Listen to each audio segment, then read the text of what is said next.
수능 완성 유형 독서를 1교시 하고 2교시 문학하겠습니다. 네? 그 다음에 다음 주부터는 이제 실전 모의고사로 바로 가고 이렇게 할게. 자, 첫 번째 독서 이론은 안 하겠습니다. 별로 어렵지 않으니까. 지금 똑같이 문제를 만들었는데 유형 연습 2 돼 있고 독서 1 해서 첫 번째 융합 지문이에요. 가나. 두 번째는 경제 사회 지문이고 그 다음에 세 번째는 과학 지문이에요. 그치? 그래서 수능하고 비슷하게 지문 구성을 했어. 오늘 좀 빠르게 가야 14세 지문 하고 그 다음에 이제 문학 구성 할 수 있으니까. 그치? 오늘 가능하면 유형을 끝내고 다음 시간부터는 실전으로 바로 갈 수 있도록 하겠습니다. 자, 가나가 묶였네. 같은 점 다른 점 있겠지, 그치? 자, 가하고 나로 묶인 것은 항상 뭘 생각해라? 왜 묶였는지, 왜 가나로 구분했는지 그 두 가지 생각해야 됩니다. 그죠? 그러니까 같은 게 뭐고 다른 것이 뭔지 한번 생각해. 그치? 이게 출제 요소가 되겠지? 그러니까 한 지문으로 묶었으니까 뭐 한 거야? 같은 점이 있겠지. 그치? 그 다음에 가나로 나누었으니까 다른 점이 있을 거 아니겠습니까? 그죠? 그걸 좀 해석을 합니다. 자, 좀 빠르게 볼게요. 풀어 오셔야 됩니다. 근데 또 풀어 오시는 게 좋아요. 14페이지 봐요. 가부터 상징은 갑니다. 상징은 말이나 형상이 명백한 의미 이상의 무언가를 내포하고 있는 것이다. 그럼 상징만 잡아. 그치? 첫 번째 뭐? 상징. 그치? 그 무언가는 정확하게 정의하거나 완벽하게 설명하지 못하는 부분이기 때문에 무의식과 관련이 깊다. 상징 잡고 첫 번째 문장에서 두 번째 문장에서 뭐 잡아야 돼요? 무의식 잡아야 되겠죠. 그죠? 그러니까 키워드를 좀 잡아보자고. 1문단에서 가해 1문단에서 처음에 상징 얘기했어요. 그 상징이 뭐랑 연관이 있대? 무의식이랑 연관이 있대. 그치? 키워드 잡아요. 상징, 무의식. 어떤 환자는 음식물을 섭취할 때마다 심한 경련을 일으키는데 그것은 음식물로 상징되는 상징에 반응해야지. 그지? 용납할 수 없는 무의식의 발현 때문이라고 할 수 있다. 그럼 상징 나오고 무의식 똑같이 나왔잖아, 사례가. 그지? 상징, 무의식 잡으면 돼. 됐지? 무의식에서의 문제는 신체적인 증상, 즉 신경적으로 나타나는 경우도 있지만 일반적으로 꿈으로 나타나는 경우가 있다. 이제 무의식에 문제가 있는데 무의식의 문제는 두 가지는 하나는 뭐? 신경증. 또 하나는 뭐? 꿈. 근데 뭐로 나타나는 경우가 많다? 꿈으로 나타나는 경우가 많다. 그러면 키워드를 잡으면 이렇게 되는 거야. 상징, 무의식, 그 다음에 뭐? 꿈. 그치? 그럼 정보가 연결이 되겠네. 그치? 그러면 정보 처리하기가 쉬워지잖아. 키워드를 잡으라고요. 키워드를. 자, 뭐가 더 많다고요? 꿈으로 나타나는 경우가 더 많다. 지금은트 프로이트는 너무 유명한 사람이 있죠? 꿈의 상징이 신경증보다 훨씬 더 풍부하고 다양하기 때문에 꿈은 환자의 무의식을 파악하는 데 중요한 단서가 된다고 보았다. 그러니까 얘가 뭐를 파악하는 이 무의식을 파악하는 중요한 꿈이 뭐가 된다고요? 단서가 된다고 봤대. 자, 1문단 정리해 볼게. 상징, 무의식, 꿈이야. 키워드를 잡을게.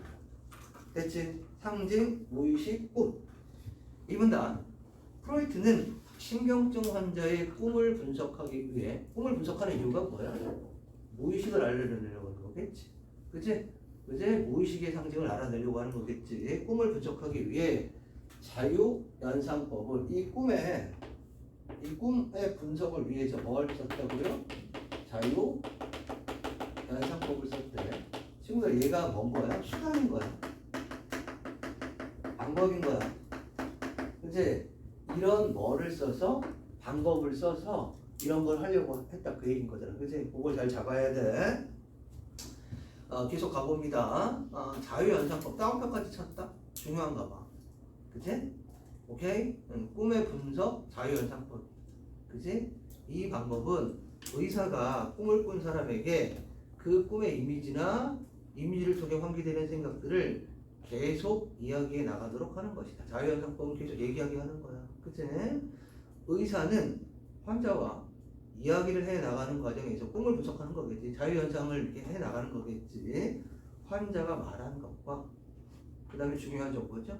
말한 것과 의도적으로 말하지 않은 것을 통해 말한 것뿐만 아니라 말하지 않은 것도 병의 무의식적 배경을 밝혀내는 데 도움이 된다는 거니까 이건 좀 중요한 정보 같아.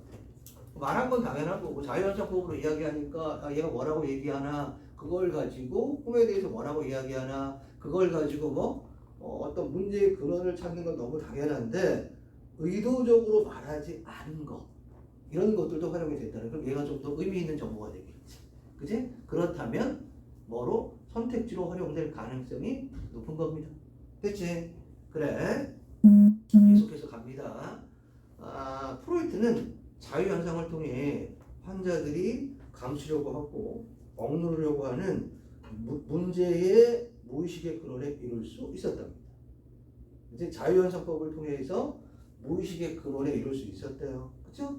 임상 경험을 통해 프로이트는 억압되어 무의식에 잠재되어 욕구가 꿈으로 나타난다는 이론을 제시했고 이 이론은 널리 인정 갖겠다. 천천히 한번 제일 처음에 뭐가 있는 거지 친구들아? 억압된 욕구가 있는 거지. 첫 번째 억압된 욕구가 있어. 오케이? 그게 무의식에 잠재해 있어. 그게 뭐를 통해서 드러나? 꿈을 통해서 드러나. 그치? 그럼 의사는 자유연상의 방법으로 그의 무의식의 근원을 알아내. 다시 순서를 재구성해 보자고. 환자에게는 뭐가 있다? 억압된 욕구가 있다. 내가 뭐 하고 싶은데 그게 억압된단 말이야. 그치? 선생님 너무 수업을 재미없게 해가지고 앞에 나와서 선생님 죽방한테 가리고 싶단 말이야. 근데 어떻게? 죽방을 날릴 수는 없잖아. 그래갖고 죽방 날리고 싶은 마음을 억압해. 억눌러. 그럼 어디다가 끄떡끄떡거리지 마. 끄떡끄떡거리지 마. 그럼 어디다가 저장해? 무의식에 저장해. 그치? 근데 자기도 모르게 그 무의식에 저장된 게 선생님 죽방 날리고 싶은 게 무의식에 저장이 된다고. 그게 뭘 통해서 드러나? 꿈을 통해서 드러나. 선생님이 가가지고 물어보는 거지. 지연아 너 어제 꿈 꿨다며? 뭐 꿨니? 마음대로 얘기해봐. 막 얘기를 하는 거야. 선생님 이런 꿈을 꿨어요. 이런 꿈을 꿨어요. 근데 뭔가 감추는 것 같아. 말하지 않는 것도 있는 것 같아. 그치? 그걸 통해서 자유현상법을 통해서 선생님이 뭘 알아내는 거야? 그 꿈이 의미하는 무의식의 근원을 알아낸다. 그 얘기지. 그치? 순서를 제고해 보세요. 이 문안의 키워드 뭐 친구들아? 자유현상법이야. 그치? 자유현상법이라는 방법을 통해서 무의식의 근원에 이르는 거지. 됐지? 그러나 새로운 인물이 나왔습니다. 칼 구스타프 융은 무의식을 분석하는데 자유연상법은 오류가 생기기 쉬운 방법이라는 의혹을 가지게 되다. 얘들아, 무의식에 대해서 의문을 갖는 게 아니야. 꿈에 대해서 의문을 갖는 게 아니야. 뭐에 대해서 의문을 갖는 거라고? 자유연상법에 대해서 문제를 제기하는 거지. 그치? 그러니까 무엇에 대해서 문제를 제기를 하는가? 그러니까 구스타프 융이라고 하는 사람이 뭐에 대해서? 꿈, 그 다음에 무의식, 상징 이런 거에 대해서 문제를 삼는 게 아니라 얘에 대해서 얘의 뭐에 대해서 이야기한 거예요? 오류 가능성에 대해서 융이라고 하는 사람이 뭘 하게 된 거야? 의혹을 갖게 된 거지. 그치? 무슨 말인지 알겠습니까? 자유현상법은 좀 문제가 있지 않나? 그치? 오케이? 뭐 얘기하고 싶냐면 어렵지는 않은데 무엇에 대해서 문제 제기를 하고 있는가 확정하라고. 대립되는 지점이 뭔가. 누구하고? 프로이트라는 사람하고, 지금은 또 프로이트라는 사람하고 칼 구스타프 융이라고 하는 사람이 어떤 점에서 대립된 견해를 가지고 있는가. 그치? 방법에 대해서 대립이 되는 거야. 그치? 자유현상법. 자, 그는 그의 동료는 러시아 여행 중에 처음 보는 키릴 문자를 보고 공상에 빠졌는데, 이건 친구들아 꿈 아니지? 그치? 처음 보는 뭐를 보고 키릴 문자를 보고 얘가 글의 흐름 속에서 왜 나와 있는지. 자, 봐봐. 융이 의혹을 가졌다 그러고 뭐 얘기한 거냐면 기억을 이야기한 거잖아. 그치? 요 키릴 문자를 이야기한 거잖아. 그치? 글 전체의 흐름 속에서 얘는 왜 존재하는 걸 생각해야 돼? 왜 나왔는지. 그치? 얘가 나온 이유가 뭐지? 지금 요 얘기하면서 얘가 나온 거라고. 따로따로 놀면 안 돼. 그래 읽을 때. 공상에 빠졌는데 생각이 꼬리에 꼬리를 울면서 컴플렉스라고 불리는 무의식의 뭐뭐라는 뭐야? 그지? 같은 의미 다른 표현이야. 이제 뭐라고 나오기도 하고 컴플렉스라고 나올 수도 있고 무의식의 근원이라고 나올 수도 있는 거야. 똑같은 거야. 근데 막 다르게 쓸 수 있어. 오케이? 그거 체크해야지. 이런 경험을 했답니다. 융은 이를 통해 자유연상의 출발점이 꿈일 필요는 없으며 키릴 문자와 같은 상징물도 될 수 있다고 생각했다. 그러니까 꼭 꿈만이 무의식의 근원에 이르는 게 아니라 어떤 뭐도 그 상징적인 상징물도 키릴 문자 같은 상징물도 무의식의 근원에 이룰 수 있는 거지. 그치? 얘도 뭐에 이룰 수 있다고요? 무의식의 근원에 이룰 수 있다는 거예요. 그쵸? 그치? 또 꿈은 의식이 사라질 때 나타나기 때문에 그렇잖아요. 아니 이렇게 물론 여러분들을 보면 의식이 있을 때도 꿈을 꾸기도 하는 것 같거든. 이렇게 분명히 나를 보고 있는데 이래서 꿈을 꾸는 것 같은데 일반적으로는 의식이 사라져야 뭐 하게 돼? 꿈을 꾸잖아. 그 얘기예요. 꿈은 의식이 사라질 때 나타나기 때문에 꿈의 상징적 이미지 자체가 무의식의 내용이라고 봐. 꿈 자체가 뭐라고? 무의식의 내용이라고. 꿈에 나오는 상징적 이미지가 따라서 자유연상에 의해 일련의 생각을 이리저리 꿈을 꿨단 말이야. 선생님 그 꿈속에서 텀블러를 봤어요. 그러면 그 텀블러 자체가 뭐가 되는 거야? 무의식의 내용이잖아. 그런데 프로이트는 어떻게 했냐면 그럼 텀블러에서 연상되는 걸 자유롭게 얘기해봐. 그 연상되는 게 나올 거 아니야. 그럼 또 거기에서 자유롭게 연상되는 걸 얘기해봐. 그럼 뭐가 나올 거 아니야. 그럼 거기에서 자유롭게 연상되는 걸 얘기해봐. 이렇게 한다는 거야. 누가? 프로이트는. 그럼 원래에서 점점 뭐 하는 거야? 멀어지는 거. 이렇게 되는 거네. 만약에 A에 대해서 꿈을 꿨어. A에 대해서 꿈을 꾸면 누구는 융은 이 A 자체가 뭐가 되는 거야? 이미지의 어떤 무의식과 연관이 있는 거라고 생각하는 거지. 그런데 프로이트는 야 A에서 뭐가 연상이 되니? B가 연상이 된다는 거야. 뭐가 연상이 되니? C가 연상이 된다는 거야. 뭐가 연상이 되니? D가 연상이 된다는 거야. 이렇게 자꾸 연상하는 과정에서 얘의 의미를 파악했다. 그 얘기야. 그러니까 융의 입장에서는 어떻게 되는 거고 얘 자체가 뭐가 될 수 있는데 무의식의 내용이 될 수 있는데 자유연상을 하다 보면 자꾸 뭐에서 멀어지는 거야? 그 무의식 자체에서 꿈의 실체에서 멀어진다고 생각했다는 거지. 무슨 말인지 알겠습니까? 자, 다른 거야. 정리하자. 다른 거야. 융은 꿈 자체를 분석하려고 하는 거야.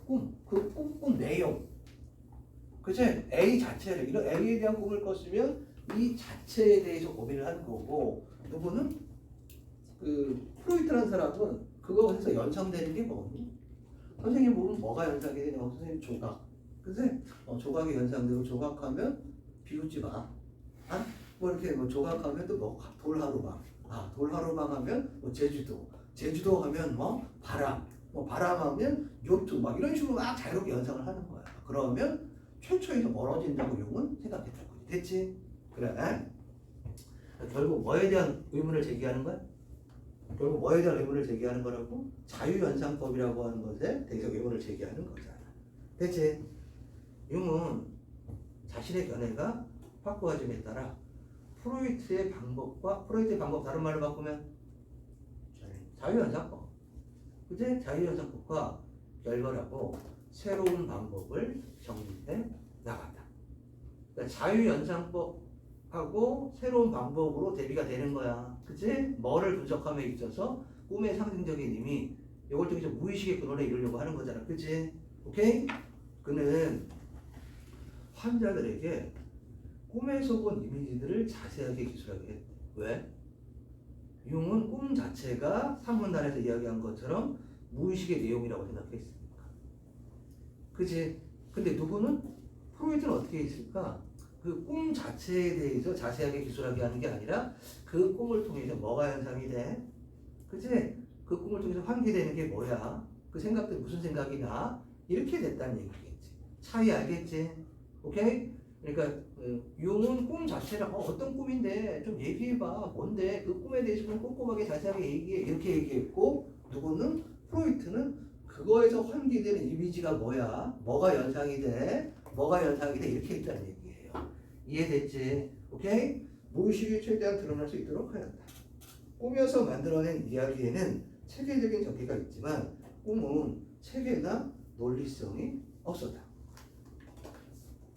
선생님 어제 여러분 추신수라는 야구 선수 알아요? 메이저리그에서 뛰다가 우리나라 SS 지가에서 뛰다가 꿈에 그 사람이 나타나고 뜬금없이 선생님 그 신세계 저기도 SSG 에? 팬도 아니고 그냥 부산 팬이거든. 그리고 부산 야구를 잘 안 보는데 새벽에 추신수가 꿈에 나타났어. 그래가지고 한 4시쯤에 추신수에 대해서 알아볼까 그러고 검색을 해가지고 휴대폰으로 나무위키에 검색해가지고 한 30분 동안 그걸 읽었어. 그래서 무슨 꿈인지 모르겠네요. 그죠? 뭘까? 왜 그런 꿈이 막 전현무랑 닮았다 뭐 이런 얘기도 나오고 막 그러더라고. 그치? 뭔지 잘 모르겠어. 나중에 너희들이 분석해줘. 심리학과 가서. 어쨌든 논리가 없잖아요. 꿈은 책이나 논리가 없대. 융은 꿈의 실체와는 관련이 없는 관념이나 연상, 억지로 논리를 맞추려고 하는 의식적인 노력들을 모두 배제하고. 이거 누가 했던 것들일까? 프로이트가 한 거 아닐까? 그치? 프로이트가 뭐? 연상, 그치? 의식적인 뭐 노력들 뭐 이런 걸 해서 모두 배제하고 꿈 이미지들이 상징하는 것에 뭐를 맞췄다? 초점을 맞췄다. 선생님이 얘기한 것은 이거야. 꿈 자체에 대해서 A라는 꿈을 꾸었다면 융은 이 꿈 자체에 주목을 하는 거고, 누구는 프로이트는 이 꿈으로부터 연상되는 것들, 이것이 의미하는 것들, 그런 거에 초점을 맞췄다는 얘기지. 그치? 그러니까 자꾸 꿈에 대해서 설명하는 게 아니라 그 꿈을 통해서 무슨 생각이 나는데. 선생님 추신수 꿈을 꿨다면서요. 추신수 하면 뭐가 떠올라요? 야구가 떠오르지. 야구 하면 뭐가 떠올라요? 뭐 이런 식으로 간 게 누구고? 프로이트고. 선생님 추신수에 도대체 무슨 꿈을 꾸셨냐고요? 좀 자세히 얘기해 보세요. 이러면 뭐가 되는 거야? 융이 되는 거다. 그 얘기야. 됐지? 그래? 친구들아, 앞에 프로이트 얘기했잖아. 그리고 여기서 융 얘기했잖아. 근데 글을 쓸 때 지금 어떻게 쓰고 있냐면 이런 건 배제하고 이런 거에 초점을 맞췄다 그랬거든. 그럼 배제하는 이런 것들이 갑자기 갑툭 튀는 아닐 거 아니야. 이거 누가 했던 것과 연관이 된다? 프로이트가 얘기한 것과 연관이 되겠지. 그치? 그렇게 생각하시면 돼요. 자, 계속 가봅니다. 그 결과 융은 꿈의 이미지들이 리비도라는 성적 에너지의 표현이라고 본 프로이트와 달리 프로이트는 그런 얘기를 했대요. 그죠? 다양한 근원에서 비롯된다고 보았다. 아직 새로운 방법의 구체적인 내용은 나오지 않았어. 그치? 다만 꿈 자체에 좀 집중을 했다. 이런 얘기. 정리할게. 두 사람이 나옵니다. 제일 처음에 뭐가 나오니? 상징, 무의식. 그리고 그 무의식은 보통 뭐를 통해서 드러나? 꿈을 통해서 드러나. 그치? 그래서 그 꿈을 분석하면 무의식의 근원을 찾을 수 있어. 프로이트가 주목한 건 뭐였어? 방법은 뭐였어? 자유연상법이야. 그런데 누구는? 융은 뭐가 오류가 있을 거라고 생각을 하고 그 꿈 자체가 자유연상법이 오류가 있을 가능성이 있다고 문제를 제기하고 꿈 자체에 초점을 맞췄다. 이런 얘기네. 됐지? 낙을 갑니다. 융은 연결이 되네. 융 얘기네. 그치? 꿈의 이미지와 고대 신화 연구에 몰두하면서 신화와 신경증 환자가 떠올리는 이미지들 사이에 유사성이 있음을 발견했다. 이게 이제 어디에서 이야기한? 가해 상문단에서 이야기한 새로운 방법에 관한 자유연상법이 아니라 새로운 방법에 대해서 설명을 하는 것 같다. 그치? 상환자는 말이야 이런 얘기를 했어요. 이와 비슷한 이게 뭐지 친구들아? 이게 신경증 환자가 떠올리는 이미지들일 거 아니야. 환자니까. 근데 얘가 뭐랑 비슷하고? 미트라교라고 하는 경전에 나오는 이야기하고 비슷하다고. 그런데 이 환자는 미트라교에 대해서 아는 게 전혀 없었다. 그치? 융은 환자가 기술하는 꿈에서 본 환상이, 그러니까 미처치 이유는 꿈에서 본 환상이네. 그치? 고대로부터 이어져 내려오는 이미지나 상징의 집단적 저작물로부터 나온다는 것을 발견하고 개인적 무의식에 더 붙여. 개인적 무의식도 있다. 플러스 뭐? 본능과 원형이라는 두 개의 요소로 이루어진 집단 무의식을 가지고 있다. 자, 용이 뭐하고 뭐에 유사성? 꿈과 꿈의 이미지와 응? 뭐의 유사성? 신화의 유사성을 통해서 뭐를 가정했다는 거야? 개인 무의식 있고 거기에 뭐가 있다고? 집단 무의식이 있다는 거지. 근데 집단 무의식은 두 개로 이루어졌대. 하나는 뭐? 본능. 또 하나는 뭐? 원형. 당연히 뭐 설명하겠니? 본능 설명하겠지. 그 다음에 뭐 설명하겠니? 원형 설명하겠지. 그리고 우리는 어떻게 해야 돼? 이 둘을 당연히 구별해야 되겠지. 그치? 오케이. 그래. 뭐하고 뭐의 유사성을 발견했다? 환자가 꾼 꿈의 이미지와 그제 뭐의 유사성을 발견했다? 고대 신화와의 유사성을 발견했다. 어떻게 이상해. 이 환자는 그 신화에 대해서 몰라. 근데 비슷한 걸 얘기했다는 거잖아. 그치? 이로부터 뭐를 이끌어냈다고? 집단 무의식이라고 하는 걸 이끌어냈다고. 근데 집단 무의식은 두 개로 이루어져 있대. 하나는 뭐? 본능. 또 하나는 뭐? 원형. 됐지?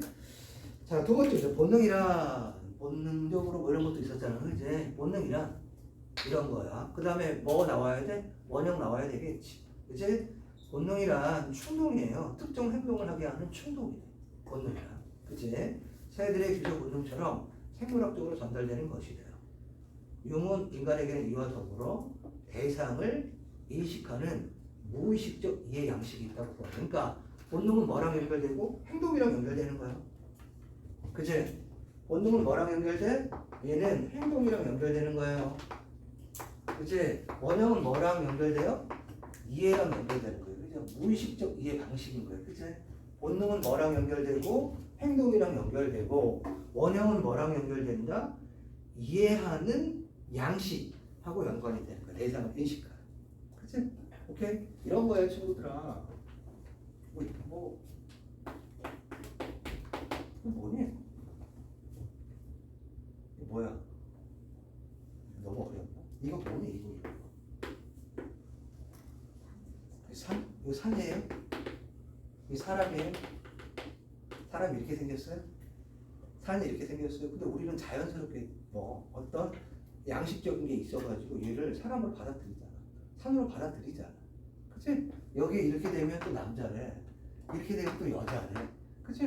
그거 아주 말도 안 되는 걸 그려놔도 자연스럽게 뭐야? 이걸 받아들인다. 그런 뭐가 있다고? 이해 양식이 있다는 거야. 그치? 어쨌든 다시 자, 이 문단 뭐다? 나아달라 어떻게 시작하고 있다? 누구는 용이라고 하는 사람은 그 환자의 꿈과 뭐 사이에 신화와의 유사성을 봤어. 이로부터 사람에게는 뭐가 있지만 개인적인 무의식이 있지만 또 뭐도 있다? 집단 무의식도 있다. 그치? 근데 집단 무의식은 두 개로 이루어져 있다. 뭐하고 뭐로 이루어져 있다? 본능하고 원형. 근데 본능은 뭐하고 연관된다? 행동. 그치? 선생님 주방한테 날리고 싶어. 이런 본능이 있단 말이야. 행동. 그치? 오케이? 그 다음에 대상을 인식하는 뭐? 이해 방식이 뭐라고? 원형이라고. 오케이? 그래. 이를 페이지 넘겨보자. 원형이라고 했다.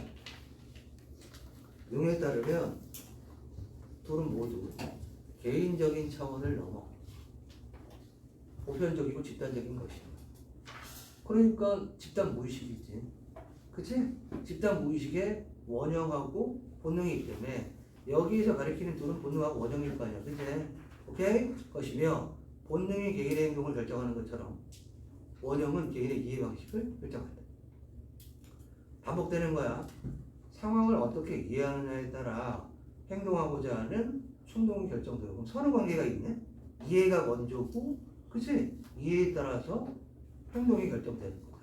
그치? 행동하려는 충동도 상황 이해에 영향을 주기도 하다. 그럼 상호 무한적인 거네. 이해하고 뭐는 친구들아?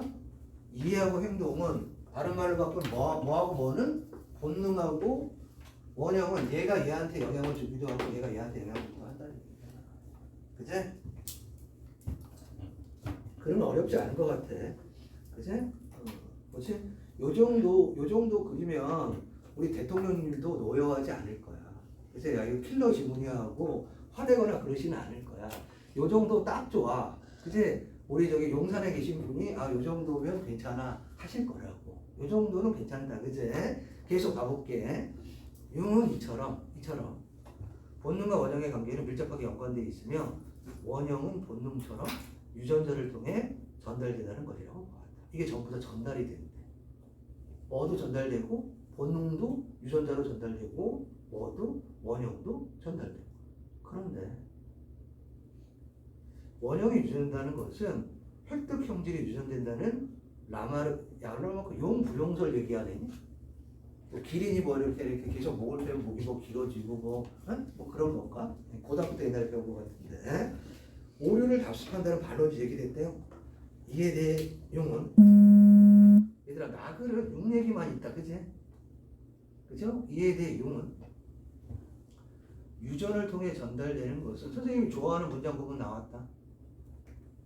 얘들아 수업하다가 무의식의 세계로 들어가면 안 돼. 수업을 들을 때는 뭐가 있어야 돼? 의식이 또렷해야 돼. 갑자기 수업 듣다가 의식이 사라지면 안 됩니다. 응? 이게 내가 지금 수업을 듣는 건지 꿈을 꾸는 건지 이러면 안 돼요. 알겠습니까? 선생님은 여러분들의 꿈을 분석할 수 없어요. 응? 무의식의 상태에 빠진 여러분들은 어찌할 수 없습니다. 의식의 상태로 돌아와. 우리 스트레칭 한번 합니다. 융과 프로이트로부터 자유로워집니다.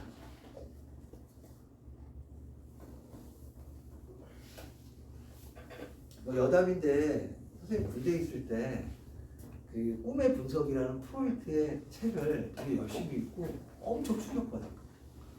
너무너무 신선했어. 사실 너무너무 충격적이었어요. 그래서 나중에 보니까 약간 좀 시들해졌는데 그 책을 읽을 당시에는 굉장히 충격적이었던 기억이 납니다. 자, 볼게요. 조금만 힘을 내자. 아니 많이 힘을 내야 돼, 이 자식들아. 이제 시작인데. 힘을 내. 에? 자, 선생님이 좋아하는 문장 구조 뭐? 가는 A가 아니라 B.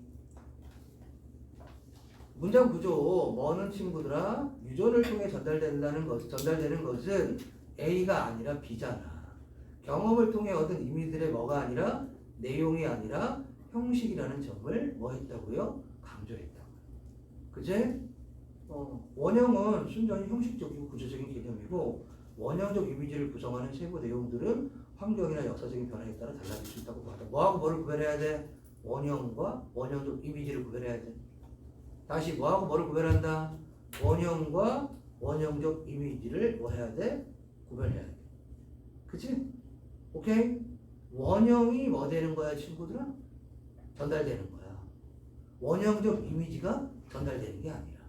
그치? 원형적 이미지들은 역사나 환경에 따라서 달라질 수 있는 거야. 그치? 이런 점 때문에 융은 후기 저작에서 원형 자체와 원형적 이미지를 엄격하게 구별해야 한다. 원형 자체는 변하지 않아.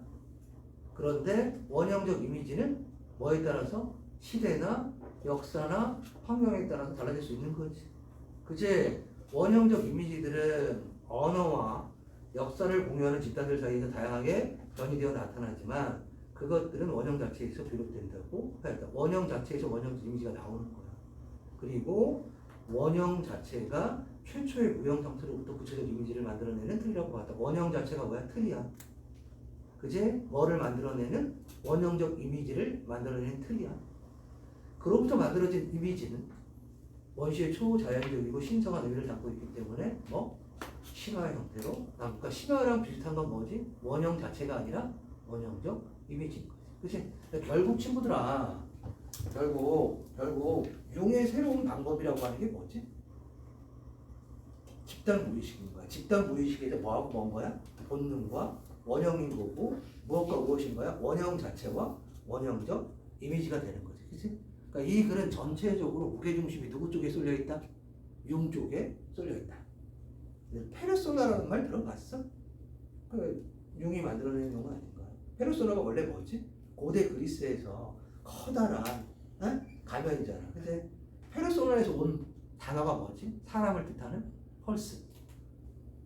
그러니까 펄슨이라고 하는 단어가 되게 장동건한테 물어봐. 모를 거야.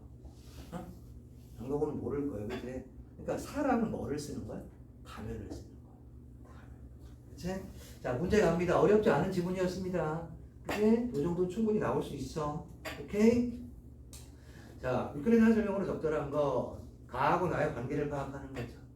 가에서 융이 언급한 프로이트의 오류를 어떤 오류를 언급했지? 자유현상법. 자유현상법은 좀 문제가 있을 수 있다. 그치? 근데 나에서는 자유현상법보다는 본능, 유형, 집단 무의식에 대해서 이야기하는 거잖아. 그치? 원형적 이미지, 원형 자체 이런 거에 대해서 이야기하는 거니까 자유현상법을 예를 들어 상수하는 건 아니지. 상수는 자세하게 설명하는 거. 그치? 아니고 2번 가에서 언급한 융의 새로운 꿈 분석 방법. 구체적으로 이야기하진 않았잖아. 그치? 근데 새로운 방법, 자유현상법이 아니라 새로운 방법에 몰두했다. 이렇게 이야기했는데 그게 어디 자세하게 나와 있다? 나에 자세하게 나와 있잖아. 그죠? 정답은 2번. 됐지? 자, 기억과 니은. 기억은 킬릴 문자예요. 니은은 환자가 꿈에서 꾼 신화예요. 그죠? 됐지? 1번. 기억은 무의식적 근원에 이르는 단서가 된 상징이다. 맞지? 뭐도 무의식적 근원이 될 수 있다? 여기 얘들아, 얘도 킬릴 문자도 무의식의 근원이 될 수 있었던 거다. 그치? 맞고요. 2번. 니은은 신경증 환자의 과거 경험과는 관련하는 이미지라면 이거 처음 보는 거라며. 3번. 니은은 일과 보편적으로 원형을 가지고 있다는 것에 근거가 된다. 니은이 뭐지 친구들아? 신화로 남는 게 뭐였지? 원형적 이미지. 그러니까 밑줄치 니은은 원형적 이미지인 거야. 왜냐하면 맨 마지막에 그로부터 만들어진 이미지는 신화의 형태로 남는다 그랬잖아. 그치? 그러니까 이 신화는 뭐가 돼? 원형적 이미지가 돼. 원형적 이미지는 뭐에서 나온다고? 원형 자체에서 나오잖아. 그렇지. 오케이? 그러면 원형적 이미지가 있다는 것은 인류가 보편적으로 원형 자체, 원형을 가지고 있다는 것에 근거가 되겠지. 됐습니까? 기억은 의식이 있을 때 본 거야. 킬릴 문자는. 그리고 니은은 뭐지? 꿈이잖아. 그치? 이거는 꿈은 의식이 사라진 상태에서 보는 거잖아. 됐지? 니은 기억과 달리 콤플렉스가 뭐지? 다른 말로 바꾸면 무의식의 근원이야. 그치? 오케이. 기억은 뭐고? 상징이고. 니은은 뭐지 친구들아? 니은은 뭐냐면 그러니까 기억은 킬릴 문자라고 하는 상징물이고 니은은 뭐냐면 꿈이에요. 그죠? 그런데 얘가 무의식적 근원과 관련이 있겠지. 둘 다. 관련이 있겠지만 둘 다 무의식의 근원의 내용을 직접적으로 보여주는 건 아니지. 얘네들을 분석해서 그거에 다가설 수 있다는 얘기지. 그다음 달리라는 말을 쓰면 안 돼. 얘나 얘나 전부 다 무의식적 근원으로 갈 수 있는 거니까. 됐지? 그래? 우빈이 물 한 잔 먹고 와야 될 것 같다. 괜찮습니까? 아우 선생님 왜 잊어버리고 지금 멘토스 안 가져왔네. 쉬는 시간에 가져와야 되니까. 네? 자학하지 마세요. 막 자기 막 때리고 그러네. 3번 원형 자체에 대한 이해로 적절하지 않은 것. 뭘로 답을 맞을 것 같아? 적절하지 않은 것. 그랬으니까 원형 자체 뭘로 답을 맞을 것 같아? 뭘로 답을 만들까? 원형적 이미지. 그치? 원형 자체하고 뭐를 구별해야 되니까 원형 자체가 나오고 원형적 이미지가 나오잖아. 그렇지 않을까? 답을 만드는 방식은 정해져 있을 것 같아 선생님들. 그치? 유전을 통해 계속 전달되죠? 대상을 인식하는 이해 양식이죠? 그죠? 언어와 역사를 공유하는 집단 내에서만 존재하는 건 아니지. 그치? 오케이? 얘는 보편적이라고 얘기했잖아. 시대를 뛰어넘는 거 아니고 얘기했잖아. 그치? 언어와 역사를 공유하는 집단 내에서 달라질 수는 있지. 뭐가? 뭐가 달라질 수 있지? 원형적 이미지가. 근데 원형 자체는 그렇게 되는 게 아니겠지. 됐지? 친구들아, 뭐 계속 나오는 건데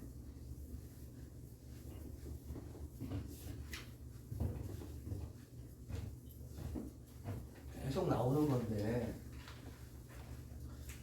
한번 조금만 생각하고 정리해도 위그를 바탕으로라는 말이 되게 많이 나오잖아. 위그를 바탕으로.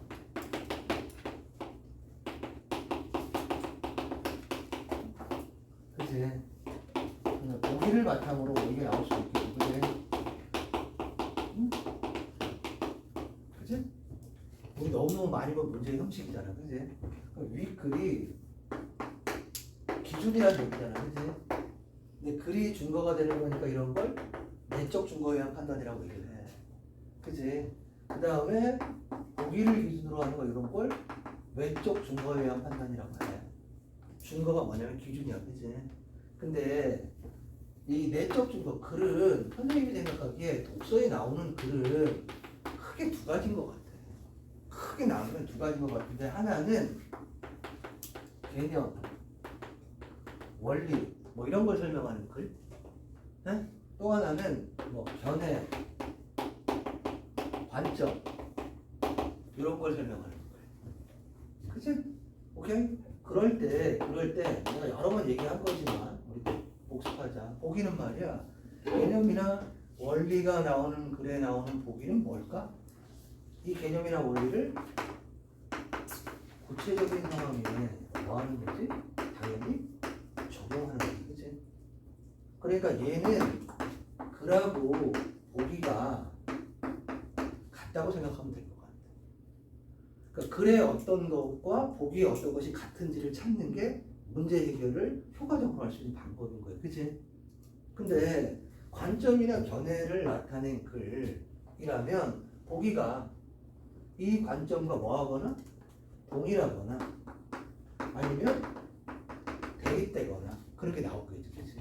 오케이? 그러면 이제 이 문제는 뭐가 되냐면 비판 문제가 될 수도 있는 거야.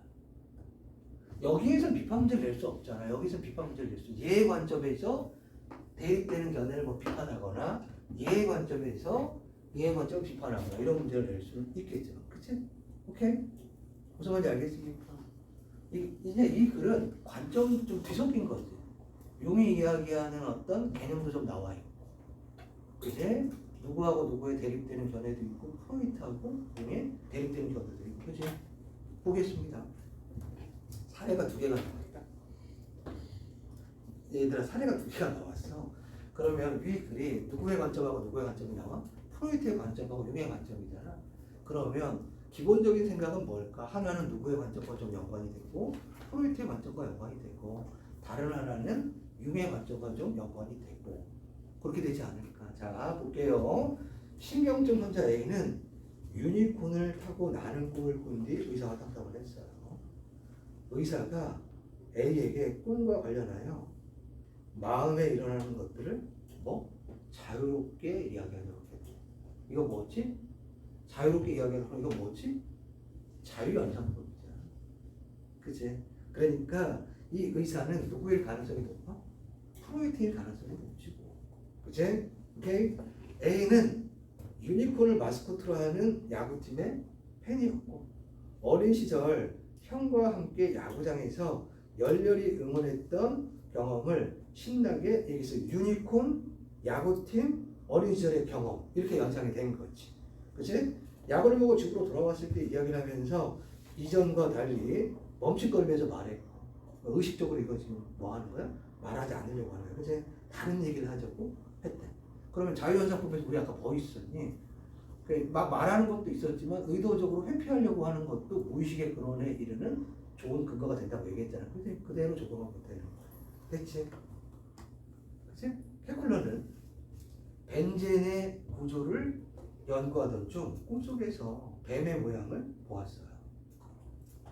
이와 비슷한 이미지는 그리스 문서에도 나타난대. 그럼 이 환자가 이 사람 환자인지 뭔지 모르다. 이 사람이 꿈의 이미지하고 뭐가 비슷한 거야? 뭐가 비슷한 거야? 신화가 비슷한 거잖아. 누구 얘기예요? 누구 얘기예요? 용 얘기일 거 아니겠냐 당연히. 그치? 그러면 여기에서의 뱀의 모양은 뭘까? 상징이기도 하면서 뭘까요? 원형적 이미지가 되겠지. 원형 자체는 아니고. 그치? 신화로 남는 게 뭐라 그래? 신화랑 유사한 게 뭐라 그래서 원형 자체가 아니라 원형적 이미지랬네. 그러니까 이 글에서는 뭘 구별해야 돼? 원형 자체랑 원형적 이미지를 구별해야 돼. 본능과 원형을 구별해야 돼. 그치? 본능과 원형을 구별하고 그 다음에 원형 자체하고 원형적 이미지를 구별해야 되는 거야. 알겠지? 자, 그는 꿈의 이미지에 집중했대요. 꿈의 이미지에 집중했대요. 그치? 자유현상을 한 게 아니라 꿈 자체 이미지에 집중한 거잖아. 누구? 용. 그쵸? 닫힌 구조의 세계에 대해 떠올리고 벤젠의 분자 구조 역시 이와 같을 것이라는 생각을 하게 됐대. 어쨌든 실제로 그랬대네. 1번 사례 1의 의사는 환자의 무의식을 분석하기 위해 자유현상법 맞네? 그치? 자유롭게 이야기하도록 했으니까 오케이? 프로이트 해석에 의하면 환자 A가 회피하려는 부분이 문제의 무의식적 근원일 가능성이 있지. 그치? 3번.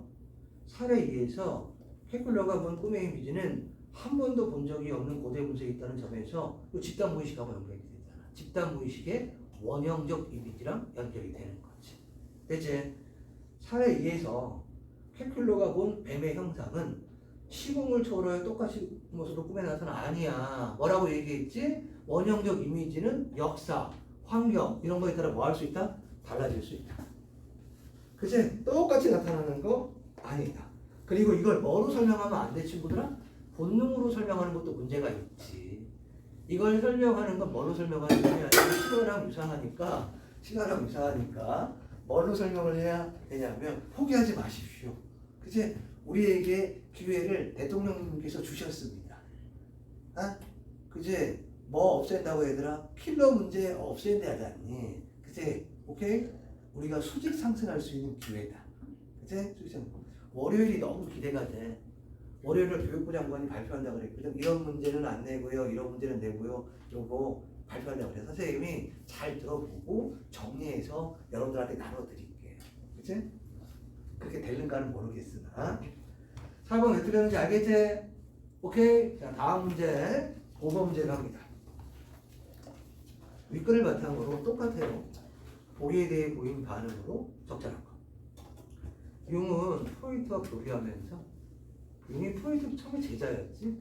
자신의 꿈과 신경증에 대해서도 이야기를 했어요. 융은 이미지들을 말했다. 프로이트는 뭐를 사용했지? 자유연상법을 사용하면서 이걸 이렇게 해석을 했어. 어? 오케이? 근데 누구는 위글에 의하면 융은 자유연상법에 대해서 조금 의심을 했었잖아. 즉, 꿈 자체에 대해서 집중하는 거잖아. 그치? 오케이? 그러나 융은 이렇게 보았어요. 그러니까 누가 달랐던 거야? 해석이 달랐어. 그치? 뭐 집안 분위기 이런 거과 관련 있다고 보았어요. 그치? 융은 프로이트와의 상담 과정에서 자신의 내밀한 부분까지 보여주는 것을 피하기 위해 자유현상을 말할 때 일부 거짓이 있다고 고백했다.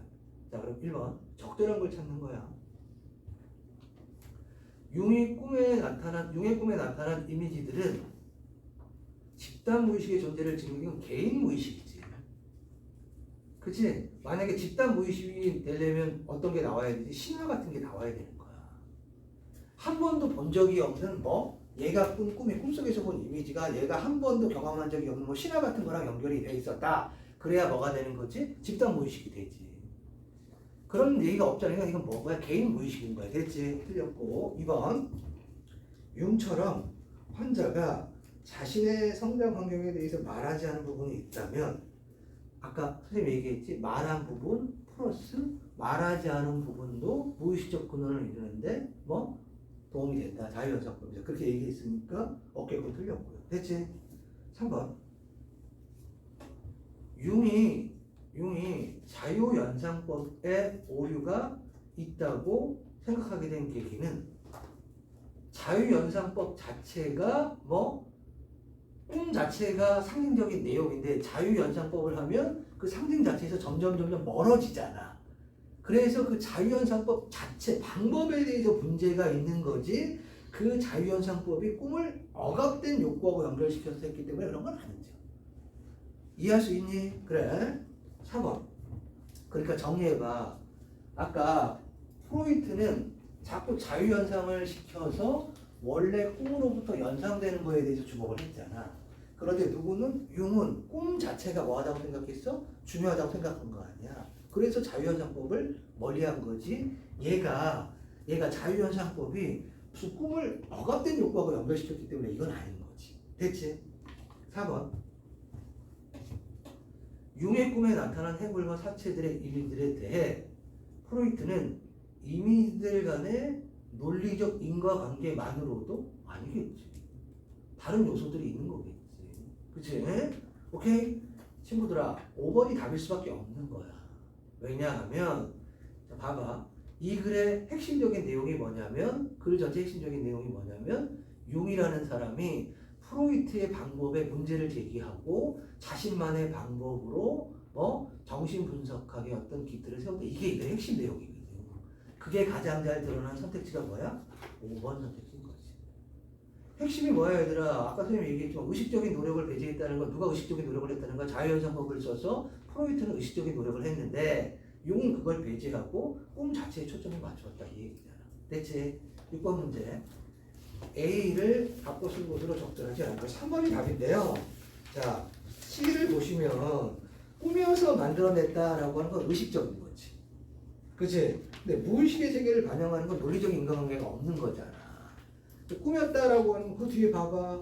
꾸며서 만들어낸 이야기는 체계적인 전개가 있지만, 그제 뭐는 꿈은 체계나 논리성이 없었다. 근데 무의식은 체계나 논리가 없겠지. 당연히. 됐습니까? 자, 페이지 막 넘겨서 여러분들 나중에 보시고요. 그 다음에 25페이지로 가보자. 경제 질문이 나왔는데 쓰레기야. 근데 이거 보니까 그냥 정보들을 나열을 해. 에? 무슨 이익들의 나열이야. 에? 별로 그렇게 쓸만한 지문은 아닌 것 같아.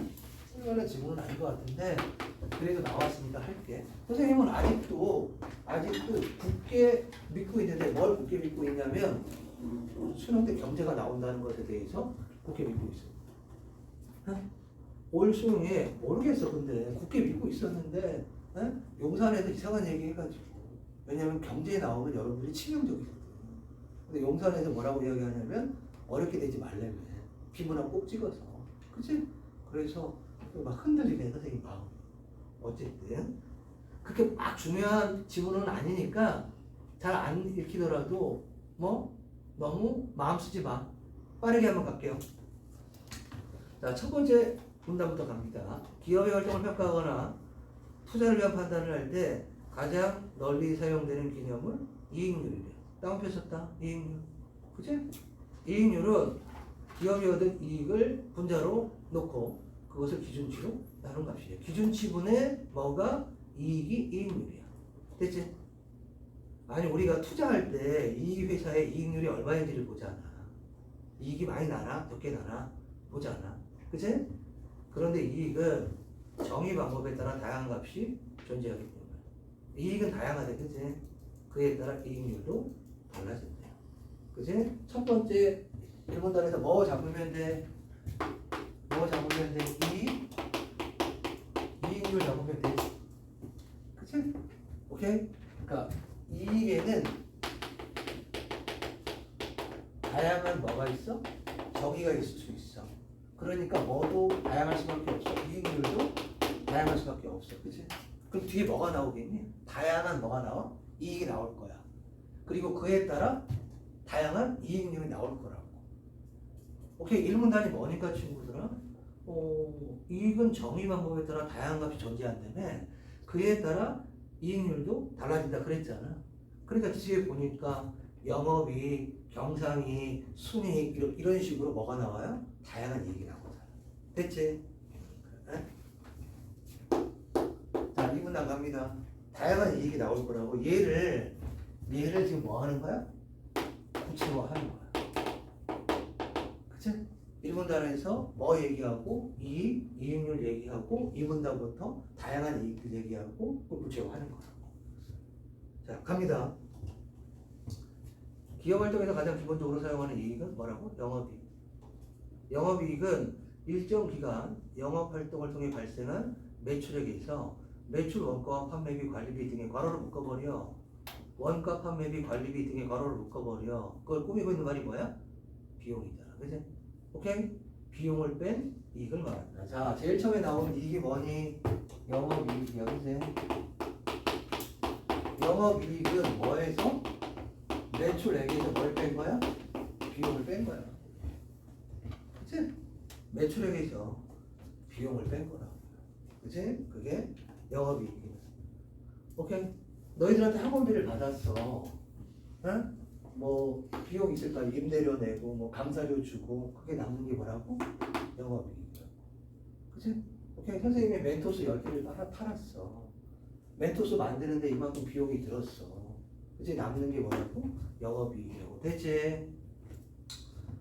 자, 영업이익률은 영업이익을 뭐로 나눈 값인데 그 영업이익을 뭐로 나누면 친구들아 매출액으로 나누면 뭐가 된다고요? 영업이익률이 된다고요. 그치? 매출액분의 영업이익은 뭐가 되는 거야? 이게 뭐라고요? 영업이익률이 된다고요. 그치? 친구들아. 일문단에 뭐 얘기했어?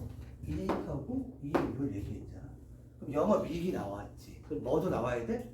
영업이익률도 나와야 될 거 아니야. 그러니까 두 가지를 묶어서 생각해야 되는 거야. 뭐하고 뭐를? 온갖 종류의 이익과 그것과 연결되는 뭐? 이익률을 생각해야 된다. 이 얘기야. 무슨 말인지 알겠습니까? 계속 가볼게. 영업이익률은 이런 건데 일반적으로 뛰어난 기술력을 가지고 있거나 생산성이 높은 기업은 영업이익률이 높다. 기술, 생산성, 그치? 기업의 경쟁력을 평가할 때 영업이익률을 많이 보는 이유는 그 때문이래요. 영업이익이 크면 기업의 실적이 좋다고 할 수 있지만 여기에는 금융비용이나 투자손익, 외환거래에서의 환차, 손익 같은 여기서 환차익이라든가 환차손 같은 건 빠져있다고요. 환차익, 환차손 들어본 말이지. 그치? 오케이? 환율이 변하는 거에 따라서 우리가 가지고 있는 돈의 그 달러라든가 아니면 원화라든가 이런 것이 손해가 나기도 하고 이익이 나기도 하잖아. 환차손, 환차익은 뭐야? 환율 때문에 생기는 손해하고 이익이야. 됐지? 오케이? 그래. 이런 것들은 빠져 있대요. 금융비용, 투자손익, 환차손익. 그치? 됐지? 영업이익에서 이러한 요소들을 가감한, 왜 가감이라고 썼어? 환차익이 있을 수도 있으니까. 그치? 이런 걸 뭐라고 한다고요? 경상이익이라고 한다고. 자, 두 번째 이익이 나와서 첫 번째 영업이익, 두 번째 무슨 이익? 경상이익. 경상이익은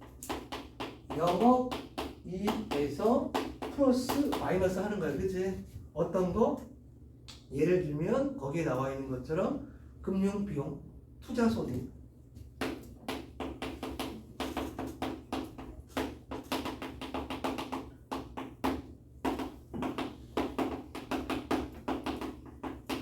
그치?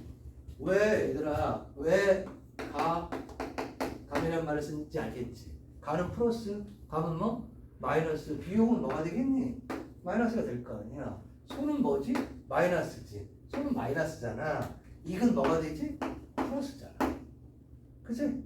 그러니까 무조건 빼는 게 아니라 경상이익이라고 하는 것은 영업이익에서, 영업이익은 뭐지? 얘들아 매출액에서 비용을 뺀 거야. 그치? 여기에서 우리가 뭐 하는데 회사를 운영하는데 좀 대출을 받았단 말이야. 그럼 이자 내야 될 거 아니야. 그치? 그럼 마이너스 요소가 생기는 거지.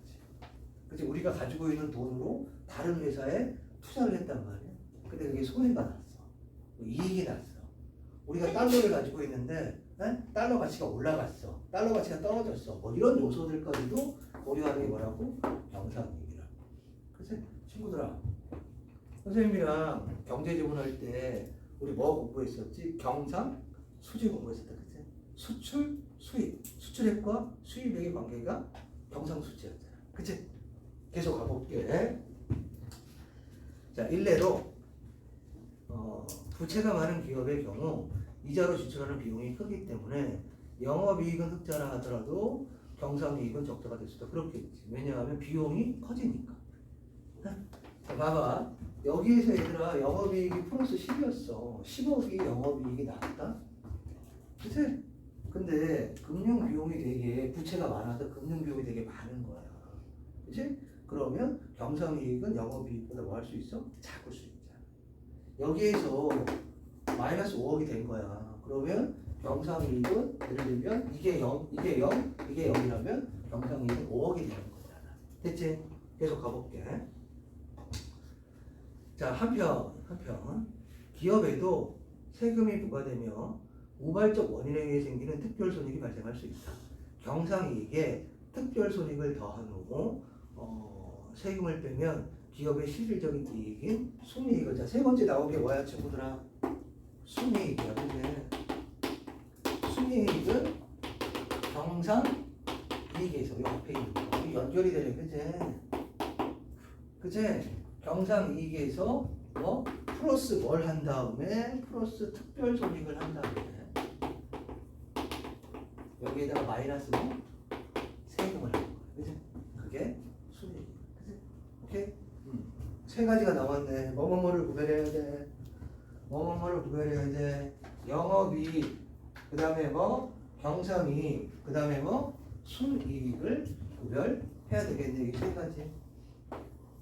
근데 친구들아 몰린다. 그치?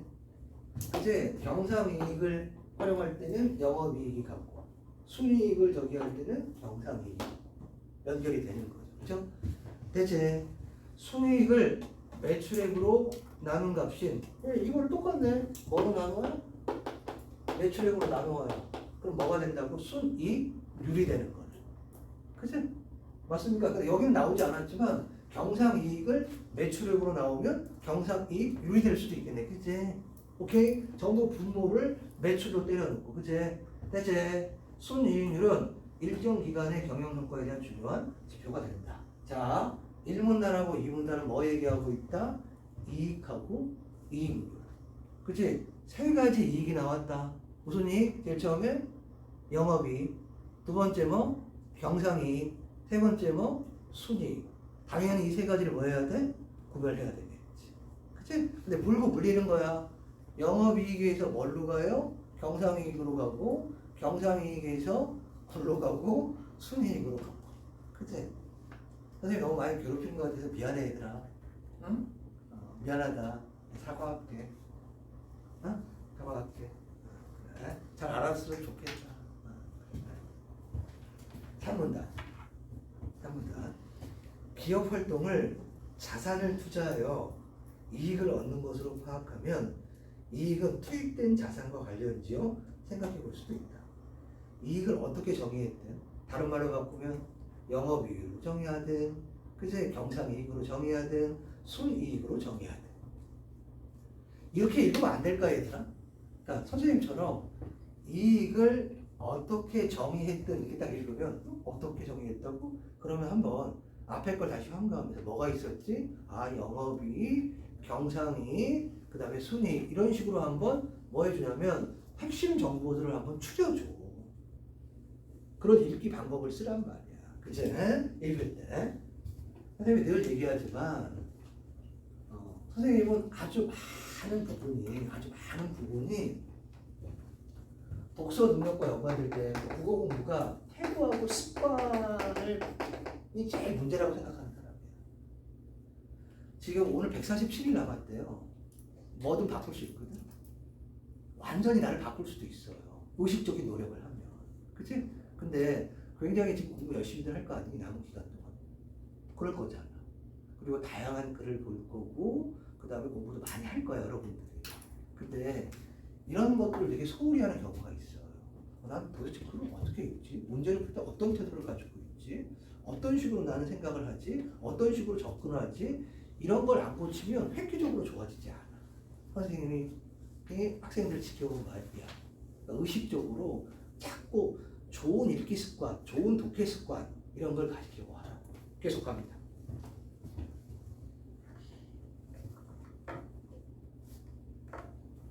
그래. 오늘 선생님 아내가 저기 교감 선생님 찾아간다고 얘기했는데, 에? 그 교감 선생님이 그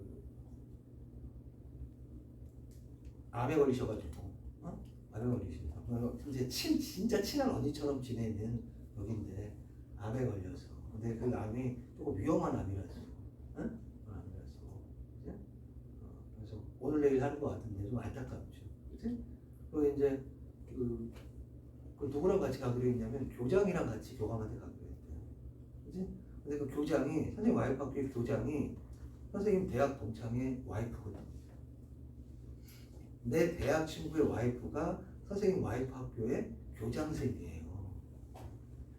관계가 되게 이상하지, 그치? 네?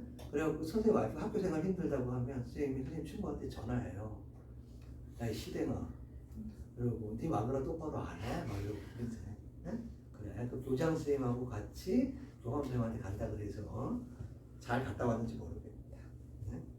네? 자, 조금만 힘을 내. 자, 어떻게 정의했든 이익을 투입된 총 자산으로 나누면 총 자산 뭐가 된다고? 이익률이 된다고요. 자, 밑으로 뭐가 들어가? 이제 매출액이 들어가는 게 아니라 뭐가 들어가? 총 자산이 들어가. 그지? 분자로 뭐가 들어가? 이익이 들어가. 그지? 오케이? 오케이? 이익을 순이익으로 본다면 이걸 바꿀 수도 있겠지. 뭘로 바꿀 수도 있어? 이익을 영업이익으로 바꿀 순이익이 아니라 영업이익으로. 이걸 뭘로 바꿀 수도 있어? 경상이익으로 바꿀 수 있지 않을까? 이익이 세 가지가 있었잖아. 영업이익, 경상이익, 순이익이 있었잖아. 근데 그 세 가지 중에서 이익을 순이익으로 본다면 총자산 순이익률. 그러면 총자산 뭐도 있겠니? 영업이익률도 있겠네. 총자산 경상이익률도 있겠네. 그런데 얘는 뭘로 봤기 때문에 이익을 순이익으로 봤기 때문에 총자산 뭐가 되는 거야? 이익률이 되는 거지. 무슨 말인지 알겠지? 총자산 순이익률이 되는 거겠지. 이해되십니까? 다른 걸로 바꿀 수도 있다고. 그러면 이렇게 되는데 이 식에서 분모 분자의 매출액을 곱하여 변형해 본다면 이런 식을 얻을 수 있대. 친구들아, 경제지문에서 경제지문이든 예를 들면 과학기술지문이든 뭐는 수식은 반드시 뭐로? 문제로 활용됩니다. 그러니까 비문학에서 제시하는 수식은 뭐분의 뭐라든가 이런 것들은 반드시 문제로 활용돼. 대표적인 예가 뭐 있었지? 바젤. 바젤 2에서 예를 들면 분모 뭐고 분자 뭐고 뭐 단기 순위 뭐 이런 거 있었잖아, 그치? 그런 걸 기억을 하십시오. 계속 가봅니다. 자, 이때 요게 순이익률이고 요게 새로운 개념 나왔어. 총자산 회전율이라는 새로운 개념이 나왔어요. 오케이? 총자산 회전율은 기업이 보유한 총자산을 이용하여 매출액을 얼마나 창출했는지를 보여주는 지표래. 총자산 회전율이 높다면 기업은 보유 자산을 효과적으로 사용하고 있다는 것을 의미한대. 이 공식에 따르면 총자산 순이익률은 순이익률과 총자산 회전율에 비례한다. 벌써 출제 장치들을 이렇게 써놓는 거지. 수식, 비례, 반비례. 경제지문에서 수식 제시하고 비례다, 반비례다 나오면 출제되는 거잖아. 그치? 자, 기업의 총 자산은 자산 얘기하는 거야. 자산은 분모 얘기하는 거야. 뭐 플러스 뭐? 자본 플러스 부채야. 자기자본 플러스 부채야. 오케이? 순이익을 자기자본으로 나누면 자기자본 순이익률을 얻을 수 있다. 그럼 친구들아, 그 분자가 예를 들면 순이익이 똑같아. 근데 자기 자본이 분모잖아, 그제? 그럼 자기 자본이 뭐하면 먹을수록 작으면 작을수록 자기 자본 순이익률은 커질 수 있겠다, 그치? 알아듣고 있지? 위에가 순이익이야. 밑에가 뭐야? 자기 자본이야. 그치? 이게 뭐라고 친구들아? 자기 자본 순이익률이야. 그치? 그래, 얘가 분모잖아. 그럼 자기 자본, 요게 똑같다라고 하는 전제에서 얘가 작으면 작을수록 얘는 어떻게 돼? 커질 거 아니야. 무슨 말인지 알겠습니까? 얘랑은 안 비례하고 얘랑 비례할 거 아니야. 됐지? 계속 가볼게. 이때 분자인 순이익은 총자산 순이익률 공식에서 총자산 곱하기 총자산 순이익으로 나타낼 수 있대요. 분모인 자기 자본은 총자산 곱하기 얘로 나타낼 수 있대. 그러니까 쓰레기잖아. 그냥 근데 정보의 나열이야. 뭐가 없이. 응집성이 없어. 글 자체가. 수능에서 이렇게 되지 않겠지. 이 공식에서 보면 분모와 분자의 총자산을 소거하면 자기자본 순이익률은 1- 타인자본 비율로도 나타낼 수 있다. 이 공식에서 보면 총자산 순이익률이 일정할 때, 분자가 일정할 때 자기자본 순이익률은 자기자본의 비율이 낮을수록 높아짐을 알 수 있다. 다른 말로 바꿔봐. 자기자본의 비율이 낮다는 건 타인자본의 비율이 높다는 거지. 그치? 그렇잖아요. 오케이?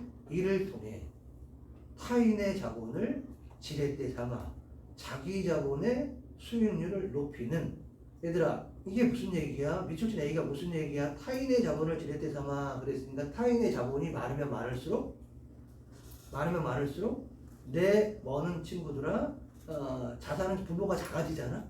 그러니까 머는 커진다고 자기 자본 수익률은 올라갈 거 아니겠니? 그치? 원리를 할 수 있다. 예를 들어 되게 중요한가 봐. 문제로 낼 건가 봐. 밑줄 치고 얘까지 들었어. 문제 내는 거죠. 어떤 기업이 100의 자기 자본으로 공장을 세워 10의 순이익을 얻었다면 자기 자본 순이익률은 10%잖아. 그치? 100분의 10이니까. 그런데 만약 이 공장을 자기 자본 50과 타인의 자본 50으로 세웠다면 어떻게 돼? 자본 수익률 남의 거 절반은 50, 그러니까 분모가 100이 아니라 뭐가 되는 거니까 50이 되는 거니까 1-0.5 해야 될 거 아니야. 다른 사람의 비율이 지금 얼마니까 50%니까 그치? 그러면 5분의 10이 되니까 50분의 10이 되니까 20%가 된다 이 얘기지. 그치? 타인의 자본을 끌어올 경우 지불해야 될 이자 비용이 발생하기 때문에 실제로 순이익이 줄어들 수 있지만 일정 수준 이상의 순이익이 보장된다면 타인 자본의 비율이 높을수록 자기 자본 순이익률이 높다. 그래서 일반 기업들이 뭐가 늘어나는 것에 대해서 부채가 많은 것에 대해서 그렇게 괴로워하지 않는 거예요. 거의 모든 회사들은 대부분 다 뭘 갖고 있냐면 많은 부채들을 가지고 있단 말이에요. 큰 회사일수록. 오케이? 그래. 자, 그렇지만 타인 자본의 비중이 높을수록 이자 비용이 커지게 되며 손실이 생길 때 위험 또한 크다. 특히 불황이나 이 말이 중요한 거야, 친구들아. 금리 상승 비기라고 되어 있어. 금리가 상승한다는 건 이자가 올라간다는 거잖아. 그럼 다른 사람의 돈을 많이 빌린 사람은 뭐를 많이 지불해야 돼? 이자를 많이 지불해야 될 거 아니야. 그러니까 당연히 이익이 떨어지겠지. 비용이 더, 금융 비용이 더 발생하니까. 됐지? 글이 별로예요. 글이 되게 별로라고. 경제 지문에서 아주 수준 낮은 경제 지문 같아. 왜 선생님이 그렇게 생각하냐면 그냥 정보와 수식의 나열에 불과해. 정보들을 그냥 의미 없이 나열하고 수식들을 의미 없이 나열해서 그냥 노가다로 문제를 푸는 그런 수준이야. 뭐 이해한다든가 추론한다든가 뭐 이런 건 거의 없는 지문인 것 같아. 그치? 그래서 조금 지문이 별로입니다. 자, 윗글 읽고 이해한 내용으로 적절하지 않으면 우리가 1번에서 뭘 판단해야지? 총 자산 회전율을 판단하는 거야. 총 자산 회전율의 높고 낮음을 판단하는 거지. 그치? 오케이? 뭐하고 뭐의 관계를 보면 되는 거야? 매출액과 총 자산 회전율의 관계를 보는 거잖아. 그치? 비례잖아. 그러니까 1번은 맞지. 오케이? 자, 매출액이 같아. 그럼 영업이익이 그러면 매출액분의 영업이익률이잖아. 아까 매출액분의 영업이익이 영업이익률이잖아요. 그럼 영업이익이 높으면 영업이익률도 높겠지 뭐. 그치? 분모가 같아. 근데 분자가 커. 그럼 이익률이 높잖아요. 오케이? 매출액과 영업이익이 같은 기업 간에도 당연히 경상이익은 다를 수 있겠지. 왜냐하면 이런 것들이 있으니까. 금융비용이라든가 투자손익이라든가 환차손익이라든가. 그치? 오케이? 4번. 자기자본 비율이 낮고 부채가 많을수록 영업이익은 작아진다. 친구들아, 영업이익은 자본, 부채 이런 거랑 상관이 없어. 영업이익과 연관되는 요소는 뭐지? 매출하고 비용이야. 매출액하고 비용인 거지. 이해되십니까? 이 답을 골라내는 걸 어렵게 생각하면 안 돼. 봐봐, 아까 영업이익과 연관되는 건 이런 요소들이라고요. 뭐가 아니라 무슨 자산이니 자본이니 부채니 이런 건 뒤에 나와 있는 거고. 정답은 네 번째 거. 됐지? A가 나타날 때에 대한 이해로 적절한 거. 앞뒤를 보세요. 지금 뭐 얘기하는 거니? 미추진 A가 자기 자본의 수익률이 높아지는 거겠지. 어떤 경우에 높아지지? 타인의 자본이 뭐 할수록? 많을수록. 이걸 다른 말로 바꾸면 내 자본의 비율이 낮을수록. 남의 돈으로 돈을 버는 거잖아. 내 돈이 얼마 안 들어가잖아. 그러면 내 돈의 이익률이 올라가겠지. 그래서 정답은 세 번째 거. 됐습니까? 자, 3번. 윗글을 바탕으로 해야 또. 윗글은 개념, 원리, 수식의 나열이야. 똑같은 거라고 생각하면 돼. 기업은, A 기업은 자기 자본 10억과 타인 자본 40억. 우리 좀 전에 읽은 거야, 그지? 그럼 총 자산이 얼마야? 50억이야. 오케이? 50억이잖아. 뭐? 자본 10억, 자기 자본 10억, 타인 자본 10억이니까 영업 활동을 했어요. 매출액은 50억이야. 영업이익은 10억이래요. 오케이? 그러면 그 비용이 40억이란 얘기네. 영업이익이 10억이니까. 그치? 매출액에서 비용을 뺀 게 영업이익이라면서요. 맞습니까? 타인 자본에 대한 이자는 5%인 2억 원을 지급하였으며 이건 뭐랑 연결이 되는 거야 얘들아? 요거는 경상이익 뭐 이런 것과 연관이 되는 거지. 경상이익이 금융비용과 연관되는 거였으니까 물론 순이익과도 연결이 되겠지. 그치? 왜냐면 순이익은 경상이익에서 세금 뭐 이런 걸 빼는 거니까. 됐지? 자, 그러니까 금융비용으로 2억 지급하고요. 법인세 세금으로 2억 냈어요. 순이익은 6억이에요. 계산 다 해줬어. 됐지? 자, 그러면 2022년 A기업의 총자산 회전율은 얼마니? 총자산 회전율은 뭐지? 자산분의 매출이잖아. 자산 얼마지? 총자산 50억. 매출 얼마지? 50억. 50분의 50은 얼마지? 1이에요. 그죠? 5가 아니라. 됐습니까? 틀렸고. 2번. A기업의 자기자본 순이익률은 자기자본이 지금 얼마지? 10억이지.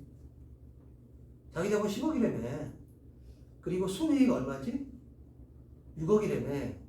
그러면 자기자본 순이익률은 60%겠다. 그치? 10분의 6이니까. 오케이? 총 자산은 얼마지 친구들아? 50이지. 이익은 얼마지? 6억이지. 그럼 몇 프로니? 야, 이거잖아 친구들아.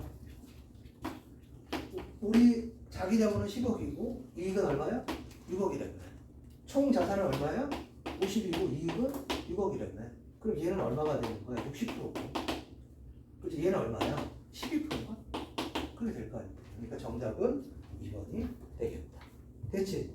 친구들아 3번 계산 안 해도 되지. 지금 이자율이 얼마니? 5%지. 근데 이자율이 10%로 올라. 그러면 당연히 뭐가 많아졌다는 거야? 마이너스가 많아졌다는 거야. 그러니까 뭐는 내려가? 순위가 내려가지 않을까? 당연히. 됐지? 무슨 말인지 아시겠습니까? 오케이? 그래.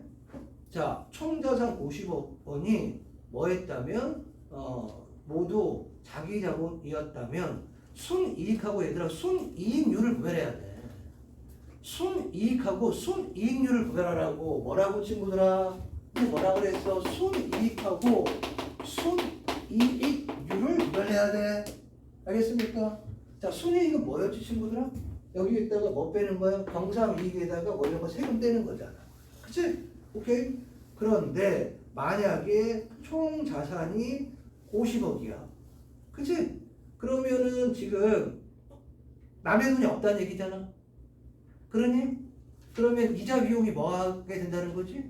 이익은 변함이 없고, 그치? 오케이? 이자 비용이 없잖아. 그럼 순이익은 당연히 증가하겠지.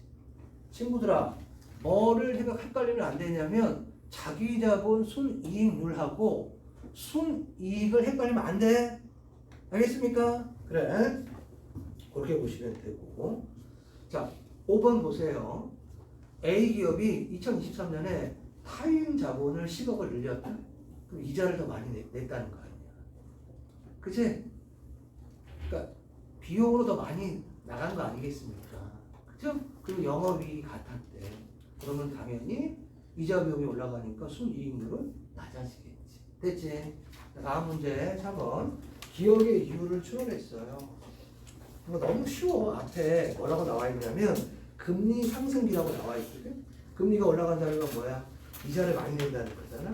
그러니까 답은 5번째가 되겠지. 그치? 5번 지금 선생님이 나눠주는 어휘 문제 열심히 풀고 있지? 열심히 풀고 있지? 그치? 요번 주로 나눠줬다. 매주 풀어. 알겠습니까? 자, 마지막 지금 가볼게. 독서 3일 너무 많이 33페이지. 스트레칭 한번 하세요.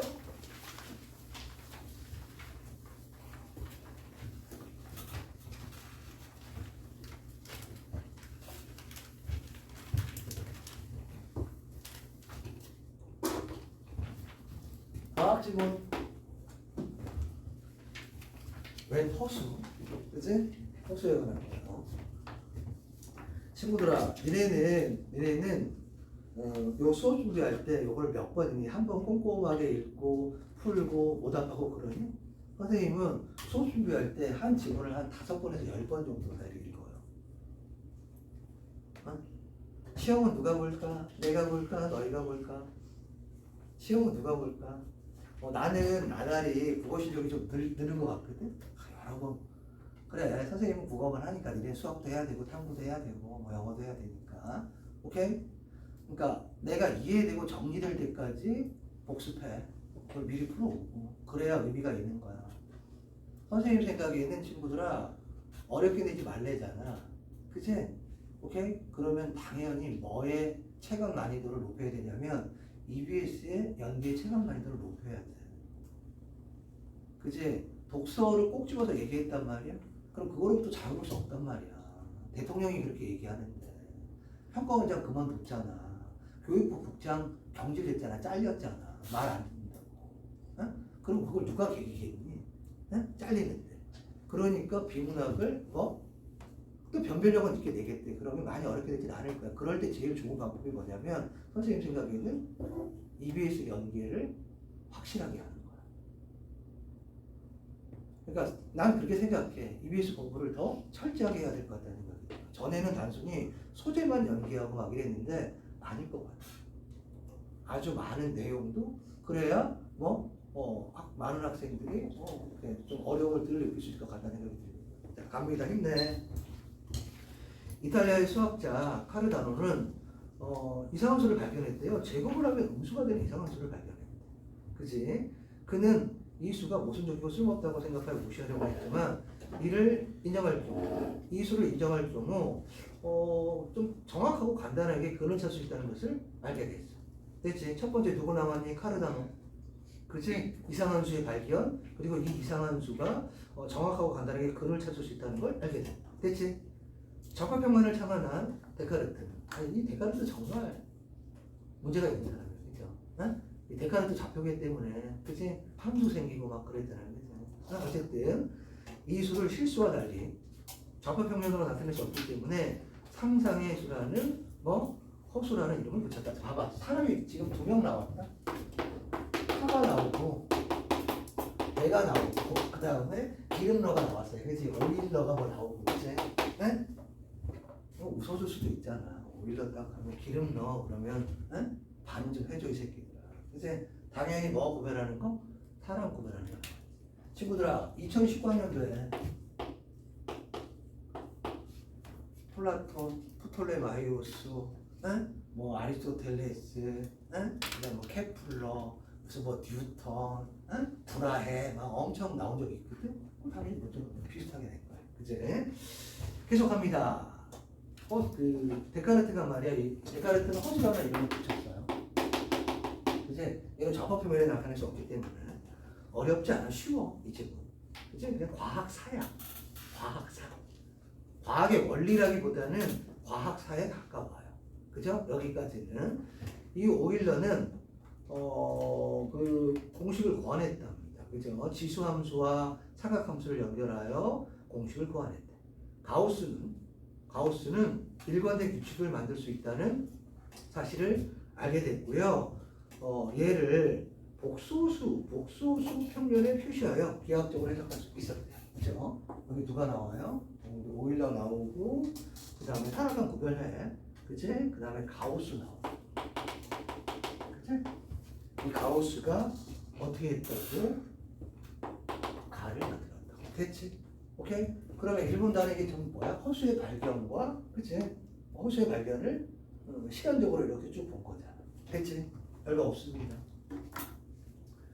20세기 이후 양자역학을 기반으로 하는 현대 물리학이 성립되면서 허수는 새롭게 주목받기 시작했다. 그럼 키워드는 허수인 거야. 그치? 오케이?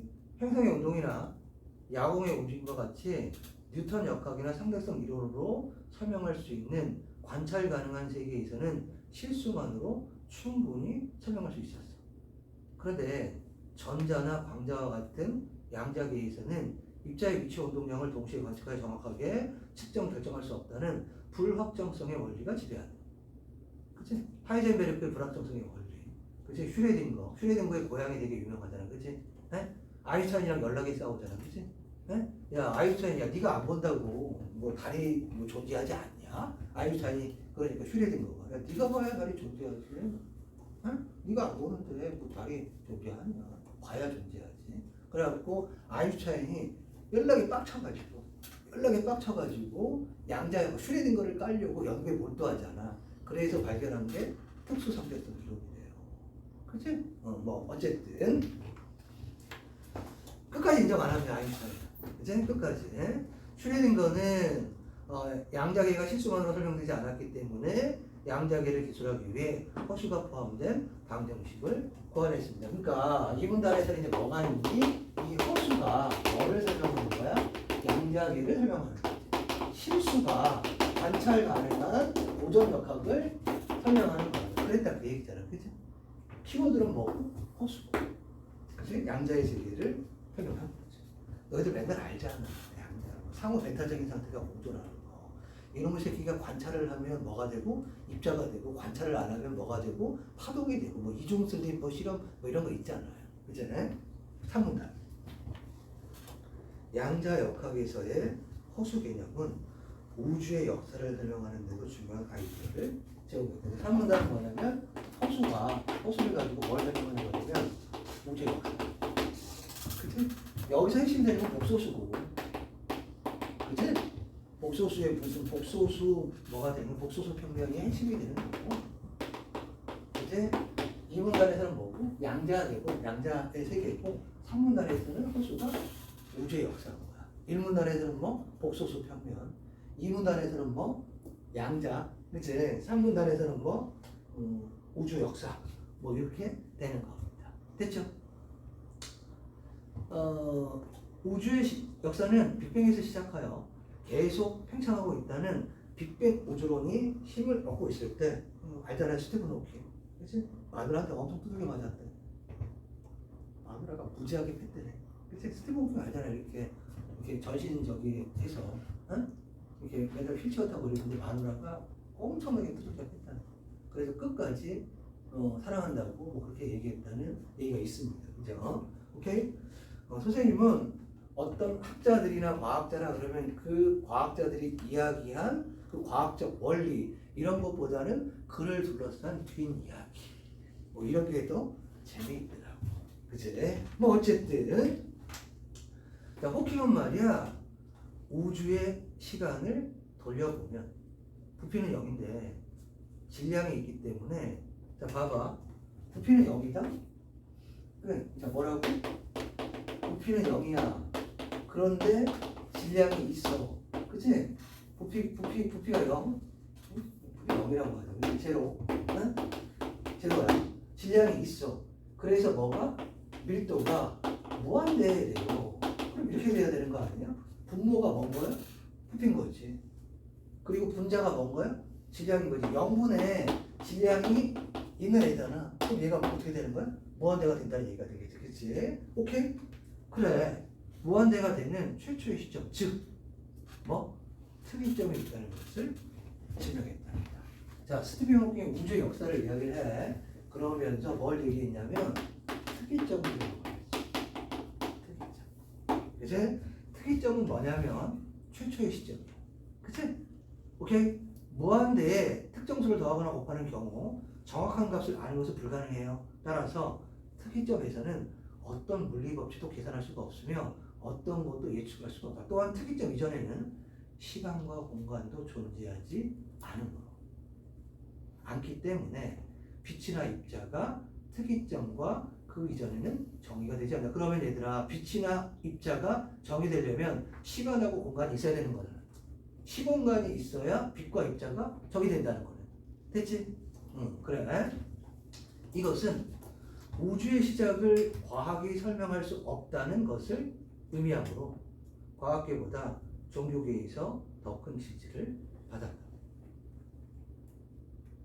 친구들아, 우주의 밀도가 얼마인지 아니? 뭐 0.00000 뭐 1 얼마래매.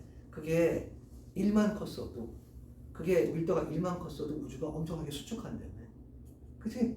1만 작았어도 엄청나게 뭐 팽창한다며. 그치? 근데 딱 그게 맞는다며. 그치? 태양과 지구와의 거리가 얼마니? 5천만 킬로인가 그렇다며.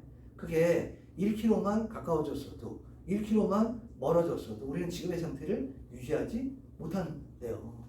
그죠? 그리고 여러분은 로또 확률이 얼마인지 압니까? 800 몇십만 분의 1이잖아. 우리가 태어날 확률은 얼마니?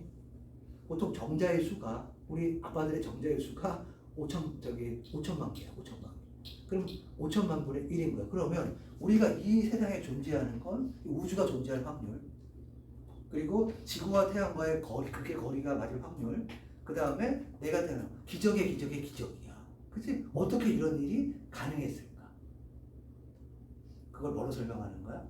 야, 그러니까 그거 확률이라고 설명할 수 없어. 누가? 신이 창조한 거다 라고 누가? 라이프니츠가, 미적분학을 발견했던 라이프니츠가 그렇게 이야기한 거죠. 그죠?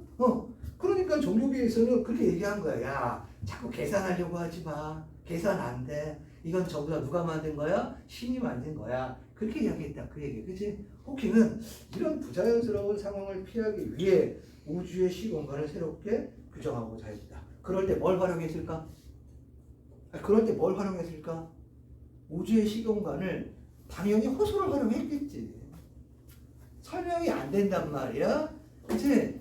그래서 이게 말이 안 된다고 생각한 거야. 그렇게 하기 위해서 새롭게 규정하고자 했다. 당연히 그래가 제가 뭐니까? 호수니까. 그치? 호수를 활용해서 이런 것들을 했겠지. 호킹은 특이점이 나타나지 않는 우주 모형을 만들기 위해 우주 시간을 가우스의 복소 평면에 표시했어요.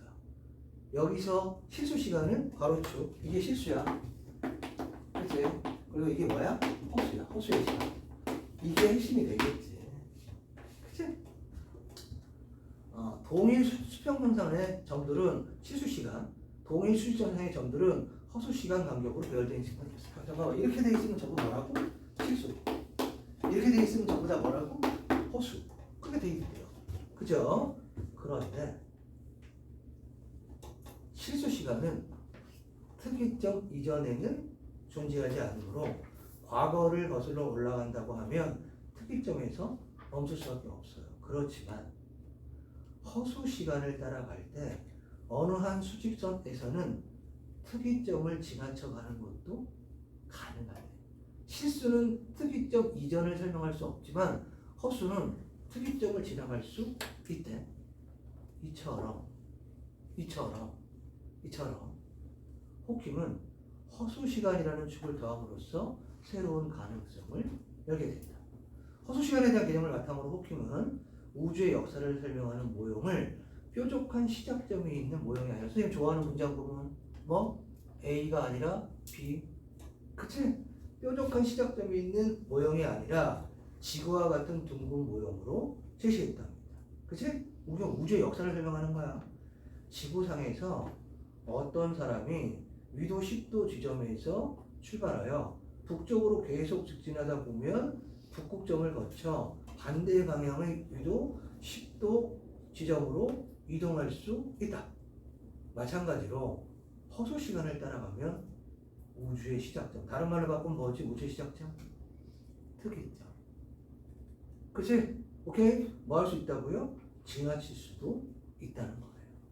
또한 계속 직진해 가면 우주의 최후라고 할 수 있는 남극점에 다다를 수도 있다. 이것도 지나갈 수 있겠지. 그치? 오케이? 지구의 크기가 북극점에서 적도까지 커졌다가 적도부터 남극점까지 작아지는 것처럼. 무슨 말인지 알지? 알죠? 동그라니까. 그치? 적도까지 점점 커지잖아. 원이니까. 그치? 그리고 적도에서 남극점까지 점점 작아지잖아. 그치? 빅뱅 이후 팽창하던 우주가 이렇게 돼 있을 거 아니야.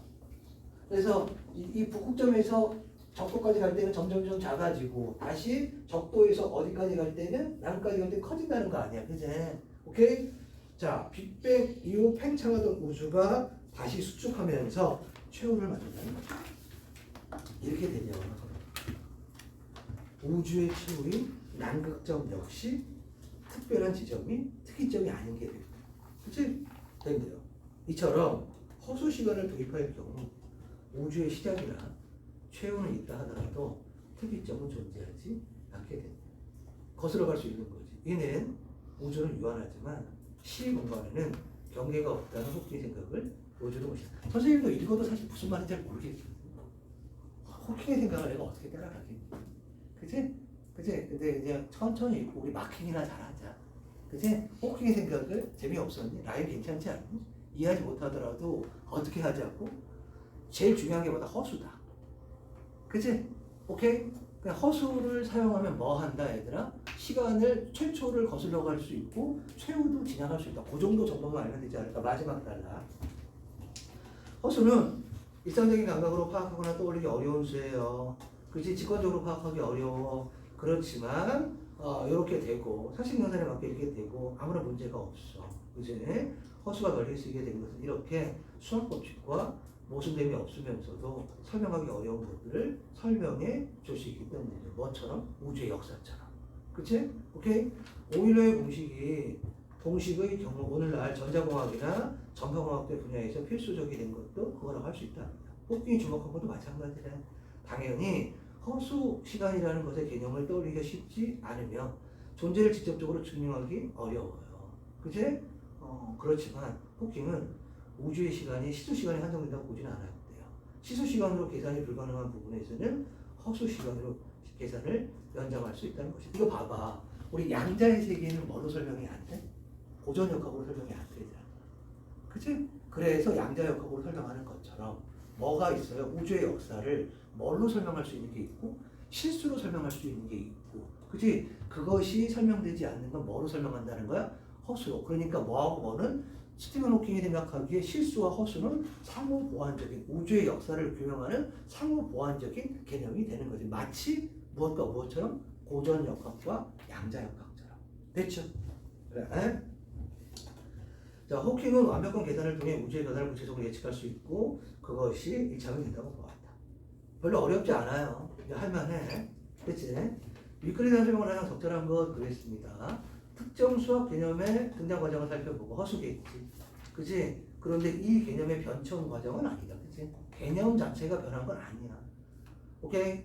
특정 수학 개념의 역사를 살펴보고, 그치? 허수의 어떤 역사. 그치? 누구부터? 카부터 가우스까지, 그리고 누구까지? 예를 들면 슈레딩거 뭐 이런 사람들까지, 그리고 과학 분야에서 특히 어떤 거? 우주의 역사라고 하는 천문학 분야에서 이 개념을 활용한 사례. 이런 걸 설명하고 있지. 양자역학도 이야기하고 있고 정답은 2번이 되겠습니다. 됐죠?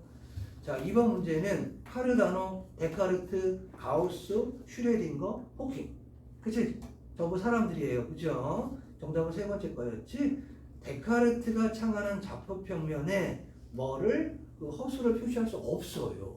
그래서 데카르트가 허수라고 했던 거고 가우스는 복소평면이라고 하는 곳에 했지 데카르트 좌표계 하지 않았단 말이지. 됐지? 페이지 넘겨서 기억 니은 디귿의 추론 과정에서 생략된 전제. 아까 얘기했죠. 그 밀도가 무한대라고 하는 건 분모가 뭐 부피가 0이 되고 질량이 뭐가 돼야 돼? 분자가 된다면 밀도가 무한대가 될 수 있겠지. 그치? 그 다음에 빛이나 입자는 시간하고 공간이 있어야 정의가 된다는 것이겠고. 그치? 종교하고 과학이 상호 보완적인 건 아닙니다. 그치? 과학이 종교한테 받는 거 없어요. 과학이 종교에 뭘 받는데? 그치? 누구의 도움을 받은 거야? 그 특이점 이론이 종교가 좋아하는. 그치? 설명할 수 없는 거니까. 그치? 특이점 이론이 종교의 관점과 보았구나. 그래서 답은 세 번째가 되겠다. 됐죠? 4번. 가로축 뭐? 실수. 세로축 뭐? 허수. 오케이? 그러면 점 A는 실수하고 허수가 만나는 그치? 복소수잖아. 맞죠? 교차하는 거니까. 당연히 0보다 작아도 표시할 수 있겠지. 그치? 오케이? 선 A가 뭐지 친구들아? 허수지. 그치? 선 A를 허수를 따라가면 시간을 거슬러 가면 더 갈 수 없는 시점은 특이점인데 특이점을 지나칠 수 있다고 얘기했습니다. 그러니까 3번은 잘못된 판단이 되겠지. 됐지? 5번. 보기는 학생이 우주 모형에 대해서 발표했어요. 가가 일반적인 빅뱅 이론이고 나가 호킹의 모형이야. 그치? 핵심은 이거야 얘들아. 가는 뭐가 있다는 거야? 특이점이 있다는 거야. 나는 특이점을 지나칠 수 있다는 거야. 그치? 그런 얘기를 하고 있는 겁니다. 가에서 t를 거슬러 올라가면 표적한 특이점이 이르게 되지. 맞죠? 특이점 이전에는 어떤 입자도 정해지지 않기 때문에 특이점은 시공간의 경계가 된다. 맞네. 나에서는 t가 허수이기 때문에 존재하지 않아요. 허수 시간을 따라가면 지구에서 북극점을 지나서도 계속 갈 수 있죠? 우주의 시작도 지나칠 수 있어요. 최고도 지나칠 수 있어요. 그쵸? 오케이? 한편으로 두 모형은 공간 X의 팽창이라고 얘기했지. 팽창이라고 얘기했지. 그치? 팽창은 우주의 시작에서 우주의 진화와 연결되는 거지만 팽창은 최후와 연관되는 게 아니에요. 최후와 연관되는 건 팽창이 아니라 뭐다? 수축입니다. 그러니까 최초에서 출발해서 점점 팽창하면서 늘어가다가 점점 수축이 되면서 우주의 최후가 된다고 얘기했거든. 근데 여기에서 뭐라고 이야기하냐면 X의 팽창을 통해라고 이야기했단 말이야. 그치? 그럼 팽창을 시작하고 연결시키는 건 괜찮을 것 같지만 최후하고 연결시키는 건 잘못된 것 같습니다. 됐죠? 자, 10분 쉬었다가 부탁할게요. 고생하셨습니다.